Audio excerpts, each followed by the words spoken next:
Assalamualaikum warahmatullahi wabarakatuh. Izin memperkenalkan diri, nama saya Agung Maulana SEMA, dosen tetap pada program studi manajemen Universitas Nusa Putra di Fakultas Bisnis dan Humaniora dengan nomor induk dosen nasional 0412 089501 atau NUPTK 6144 773674 13024. Demi mendukung pengembangan pendidikan tinggi di Indonesia, izinkan saya menyampaikan pernyataan diri dosen atau PDD dalam rangka Unjuk Kerja Tridharma Perguruan Tinggi atau UKTPT di bidang pengajaran. Video ini dibuat sebagai bagian dari proses penilaian sertifikasi dosen gelombang 1 yang diselenggarakan oleh Kementerian Pendidikan Tinggi, Sains dan Teknologi di tahun 2025. Pada kesempatan ini, saya akan menjelaskan deskripsi mata kuliah yang saya ampu di tahun ajaran 2024-2025, yaitu mata kuliah Kewirausahaan. Mata kuliah ini berbobot 2 SKS dan dipersiapkan untuk mahasiswa yang berada di jenjang semester 6. Proses pembelajaran ini dilaksanakan secara tatap muka atau offline, di ruang kelas dan di lapangan dengan mengedepankan prinsip partisipatori yang memfokuskan pada keterlibatan aktif mahasiswa dalam membangun pemahaman operasional bisnis dan menanamkan jiwa-jiwa kewirausahaan. Pembelajaran berlangsung selama 16 minggu sesuai kalender akademik yang dirancang untuk mendukung capaian pembelajaran lulusan dan capaian pembelajaran mata kuliah. Metode pembelajaran pada mata kuliah ini dirancang dan dilaksanakan berbasis student-centered learning dan outcome-based learning, di mana keterlibatan aktif mahasiswa diutamakan dalam mengeksplorasi dan mengeksekusi perencanaan dan penerapan operasional bisnis, baik secara konseptual dan praktis berbasis pembelajaran proyek.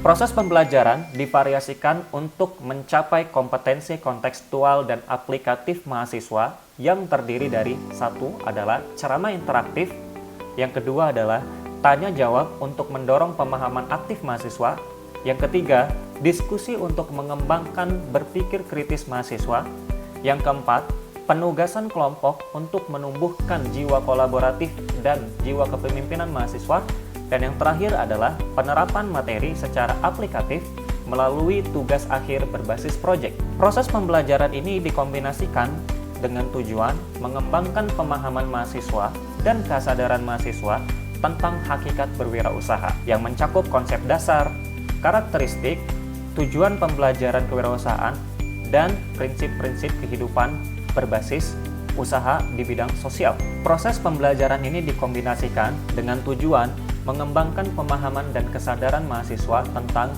wirausaha yang mencakup konsep dasar, karakteristik, serta tujuan pembelajaran. Melalui mata kuliah ini, mahasiswa juga diharapkan mampu menginternalisasi nilai dan sikap yang terkandung dalam wirausaha, seperti etos bekerja, motivasi berprestasi, kemandirian, kreativitas, dan keterampilan pengambilan keputusan. Mata kuliah ini termasuk ke dalam kelompok inti keilmuan program studi atau IKPS.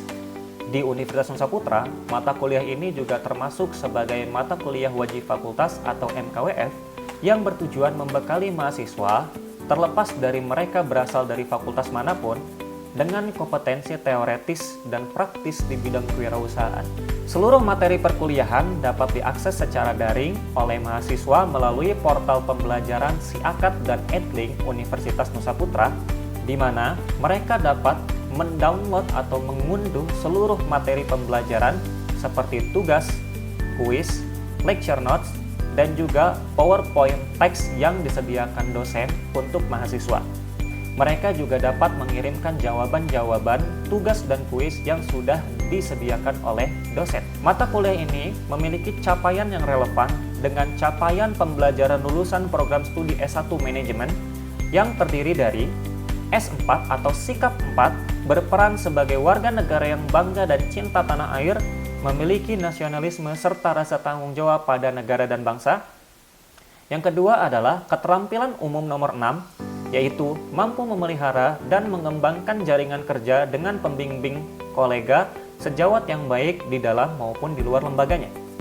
Yang ketiga adalah pengetahuan 10, yaitu menguasai dasar-dasar perencanaan bisnis dalam bidang ekonomi kreatif pada skala UMKM. Dan nomor 4 adalah keterampilan khusus 8, yaitu mampu menyusun rencana bisnis pada skala UMKM untuk memulai dan mengembangkan bisnis. Materi dalam mata kuliah ini telah disusun secara sistematis untuk mendukung CPMK yang terdiri sebagai berikut. Yang pertama, konsep dasar kewirausahaan. Yang kedua, ide menjadi peluang. Yang ketiga, analisis lingkungan internal dan eksternal bisnis atau perusahaan. Yang keempat, peluang menjadi perencanaan bisnis. Yang kelima, pendanaan bisnis. Yang keenam adalah strategi memulai bisnis. Dan yang ketujuh adalah pengenalan dan pertumbuhan bisnis. Dari ketujuh materi tersebut, mereka akan dievaluasi melalui ujian tengah semester dan dilanjutkan ke pertemuan 8 sampai 14. Di pertemuan 8, mereka akan mempelajari tentang strategi pemasaran. Yang ke-9 adalah etika bisnis. Yang ke-10 adalah good team player, komunikasi dan negosiasi. Yang ke-11 adalah hukum bisnis. Yang ke-12 adalah inovasi bisnis. Dan yang ke-13 adalah evaluasi bisnis. Ditutup dengan materi terakhir di pertemuan ke-14 tentang aktualisasi operasional bisnis mahasiswa. Penilaian hasil belajar mahasiswa dilakukan secara komprehensif berdasarkan kombinasi aspek pembelajaran yang terdiri dari 1. Penilaian UTS berbasis proyek dengan persentase 25%. Yang kedua adalah penilaian UAS berbasis proyek dengan persentase 25%. Yang ketiga adalah penilaian tugas dan kuis dengan persentase penilaian 35%. Dan yang terakhir adalah penilaian partisipasi aktif dan kehadiran mahasiswa dengan persentase 15%.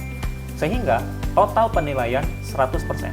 Adapun rentan nilai mata kuliah mahasiswa dalam proses evaluasi pembelajaran telah disusun secara sistematis dalam rubrik penilaian sebagai berikut. Nilai E adalah nilai yang didapatkan mahasiswa untuk mereka yang mendapatkan skor 0 atau 0 sampai 44,99. Nilai D adalah untuk mahasiswa yang mendapatkan skor 45 sampai 54,99. Nilai C adalah nilai yang didapatkan mahasiswa untuk mereka yang mendapatkan skor 55 sampai 72,99. Nilai B didapatkan oleh mahasiswa yang mendapatkan skor 73 sampai 84,99. Dan terakhir, yang tertinggi adalah nilai A untuk mahasiswa yang mendapatkan skor 85 sampai 100. Itulah detail dari deskripsi mata kuliah kewirausahaan yang saya ampu pada tahun ajaran 2024 dan 2025. Sebagai dosen pengampu mata kuliah kewirausahaan, saya bertanggung jawab untuk mengintegrasikan kegiatan penelitian saya dengan proses pembelajaran yang ada di kelas. Untuk mewujudkannya, saya telah mempublikasikan beberapa penelitian saya di jurnal internasional bereputasi sebagaimana yang tertera pada link berikut. Selanjutnya pemirsa akan menyaksikan salah satu cuplikan proses pembelajaran di kelas yang saya laksanakan sebagai berikut. Selamat menonton. Oke, bismillah. Assalamualaikum warahmatullahi wabarakatuh. Selamat datang kembali di mata kuliah kewirausahaan. Pada hari ini kita akan membahas tentang lingkungan organisasi bisnis, di mana materi ini merupakan salah satu bagian dari total 14 pertemuan mata kuliah kewirausahaan atau entrepreneurship. Sebagaimana yang kita tahu, mata kuliah kewirausahaan atau entrepreneurship merupakan mata kuliah wajib fakultas. Ya, mata kuliah wajib fakultas ada 14 pertemuan. Hari ini kita masuk ke chapter 3 atau pertemuan ketiga. Kita akan membahas tentang pentingnya lingkungan organisasi bisnis terhadap kesuksesan operasional dan kinerja bisnis suatu perusahaan atau UMKM, usaha kecil, mikro, dan menengah. Apa aja yang akan kita bahas? Sebenarnya yang kita bahas di chapter 3 atau di bab ketiga ini adalah lanjutan dari dua bab sebelumnya. Di bab pertama kewirausahaan dan bab kedua kewirausahaan, di minggu pertama dan minggu kedua kita udah bahas tentang pengantar kewirausahaan, bagaimana pentingnya kewirausahaan, urgensi kewirausahaan, kenapa entrepreneur atau pengusaha itu penting bagi perekonomian Indonesia. Kemudian juga di bab kedua kita bahas tentang bagaimana memunculkan ide bisnis gitu ya, dan bagaimana merancang bisnis dari mulai 0 sampai ke 100 deh, sampai bisnis itu beroperasi. Dan sekarang di minggu ketiga kita akan bahas tentang organisasi yang ada di manajemen bisnis atau di organisasi bisnis, lingkungannya. Oke, yang namanya lingkungan itu sebagaimana ekosistem ya. Ekosistem, kalau kita lihat ekosistem lingkungan itu dibagi menjadi dua jenis stakeholders atau pihak ya. Yang pertama ada lingkungan eksternal, yang kedua ada lingkungan internal ya. Kedua stakeholders ini sama pentingnya bagi pertumbuhan dan kinerja bisnis suatu perusahaan atau UMKM. Kalau lingkungan eksternal adalah mereka yang berada di luar perusahaan tapi penting untuk kita perhatikan gerak-gerik dan juga masukannya. Beberapa contoh dari lingkungan eksternal atau pihak-pihak yang ada di lingkungan eksternal, contohnya supplier. Kalau kita punya usaha, kemudian kita punya supplier. Supplier adalah orang atau pihak luar yang mensuplai barang-barang yang kita butuhkan untuk menciptakan barang dan jasa atau usaha kita. Kemudian pihak eksternal lagi adalah konsumen. Kemudian lingkungan eksternal lagi yang paling penting adalah pemerintah. Kemudian ada lagi masyarakat. Karena kita harus perhatikan pihak-pihak eksternal kalau bisnis kita mau lancar. Betapa banyak kejadian-kejadian bisnis dihancurkan karena ada pihak-pihak yang tidak diberikan hak dan kewajibannya, ya enggak? Ya kan? Ada bisnis yang dihancurin sama kompetitor. Termasuk juga adalah pihak dari lingkungan eksternal adalah kompetitor. Itu berpengaruh terhadap bisnis kita juga. Ya. Jadi banyak sekali kejadian di mana bisnis gagal atau berhasil akibat kita memenuhi atau tidak memenuhi hak dan kewajiban pihak eksternal. Ada yang bisnisnya gagal karena nggak bayar pajak, atau sebaliknya ada yang bisnisnya berhasil karena bayar pajak, dibantu sama pemerintah dan lain-lain. Ada bisnis yang karena kita temenan dekat sama kompetitor, kita berhubungan baik sama kompetitor, bisnis kita lancar. Ada sebaliknya, bisnis kita dihancurkan karena kita nggak main cantik ibaratnya sama kompetitor dan lain sebagainya. Adapun kalau lingkungan internal adalah pihak-pihak yang harus kita perhatikan yang ada di dalam perusahaan. Siapa contohnya yang ada di dalam perusahaan? Yang paling penting, pegawai. Itu adalah aset utama dari sebuah perusahaan. Mau sehebat apapun produknya, itu semua berkat pegawai, ya kan? Produknya pegawai yang mengoperasionalkan mesinnya, kemudian membuat dan sebagainya, sehingga dan susah sekali mendapatkan karyawan atau pegawai yang kalau si pegawai atau karyawannya itu sudah lama, ya kan? Nanti lebih mahal ongkosnya men-hire atau merekrut karyawan baru daripada mengajarkan karyawan yang lama. Bener gak? Karena yang paling mahal adalah loyalitasnya, ya kan? Loyalitasnya, bukan skillnya, ya. Kalau misalkan datang orang baru skillnya jago gitu kan, bikin umpan pancingannya ikan paus juga ketarik lah pokoknya mah gitu, tapi suka nyolongin duit perusahaan gitu, misalkan aja, atau membuat kompetitor baru diem-diem misalkan, saya bikin sendiri aja lah, nanti si konsumen di perusahaan tempat dia kerja ditarik ke perusahaan dia. Nah itu sering terjadi, ya kan? Nah ini juga penting. Jadi ini ada dua jenis yang harus kita perhatikan, internal dan eksternal. Nah, kalau di lingkungan manajemen, sebuah organisasi bergerak dalam satu sistem atau sumber daya, input, proses, hasil, dan output, dan lingkungan. Jadi ada sumber daya, sebuah bisnis itu, organisasi bisnis itu bergerak dalam satu sistem. Ada 3 sistem, ada input, ada output, dan ada lingkungan. Kalau yang dimaksud dengan input adalah apa yang kita butuhkan untuk menciptakan usaha barang dan jasa di usaha kita. Apalagi input, tenaga kerja atau pegawai itu juga input. Kemudian output adalah proses hasil dari proses bisnisnya, dan ada lingkungan. Ya, jadi itu tadi ini. Nah, internal ini yang di dalam ada manajerial, ada operasional strategik, eksternal itu yang ada di luar, yang ada di luarnya. internasional, ekonomi, politik, teknologi, sosbud, politik juga penting. Kalau Sukabumi huru-hara setiap 1 Mei, kadang suka bikin macet ya kan, kota ada demo buruh, kita juga nggak bisa jualan kan. Jangankan jualan, datang ke tokonya aja kita kena macet gitu. Sehingga politik juga mempengaruhi usaha. Nah, ini ada salah satu penelitian dari saya. Saya mengamati pihak eksternal dan internal. Jadi ada satu penelitian yang saya lakukan bersama kolega, ini ada Pak Kurniawan ya, rektor kita, sama Pak Yusuf Iskandar, ex dosen kita juga, sekarang sudah pindah. Jadi penelitian ini coba saya mengamati ketika COVID dulu ya. Ngerasain COVID, ada yang jadi korban COVID? Nggak ada ya, aman ya. Ada yang kena positif? Pernah? Nah, aman. Nah, pada saat COVID itu kan gonjang-ganjing ya, orang itu nggak bisa berusaha, disuruh lockdown ya, nggak boleh keluar. Pertanyaannya, gimana caranya survive orang usaha itu survive kan? Karena COVID nggak bisa keluar, nggak bisa produksi.